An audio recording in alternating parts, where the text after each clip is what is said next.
আজব বতৰৰ সন্মুখীন হ'ব ৰাজ্যবাসী আগন্তুক 7টা দিনত আজব বতৰৰ সন্মুখীন হ'ব ৰাজ্যবাসী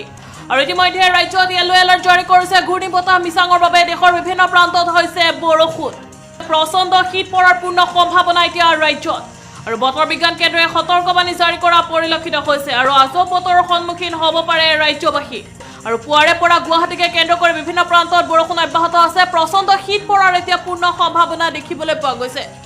ৰাজ্যৰ বিভিন্ন প্ৰান্তত হ'ব পাৰে বৰষুণ ৰাজ্যত জাৰি কৰা হৈছে ইয়েলো এলাৰ্ট ঘূৰ্ণীবতাহ মিছাঙৰ বাবে দেশৰ বিভিন্ন প্ৰান্তত হৈছে বৰষুণ শীত পৰাৰ পূৰ্ণ সম্ভাৱনাৰ কথা ইতিমধ্যে ব্যক্ত কৰিছে বতৰ বিজ্ঞান কেন্দ্ৰই আৰু ইতিমধ্যে গুৱাহাটীকে কেন্দ্ৰ কৰি বিভিন্ন প্ৰান্তত বৰষুণ অব্যাহত আছে বৰষুণৰ লগে লগে এতিয়া শীত নামি অহা পৰিলক্ষিত হৈছে যেহেতু বাৰিষাৰ সময়ছোৱাত আচলতে দেখিবলৈ পোৱা গ'ল যে বৰষুণৰ পৰিমাণ কিছু কমি আহিল কিন্তু শেহতীয়াভাৱে আচলতে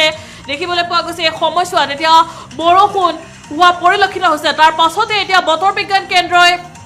সতৰ্কবাণী জাৰি কৰিছে আগন্তুক 7টা দিনত আজব বতৰৰ সন্মুখীন হ'ব পাৰে ৰাজ্যবাসী আগন্তুক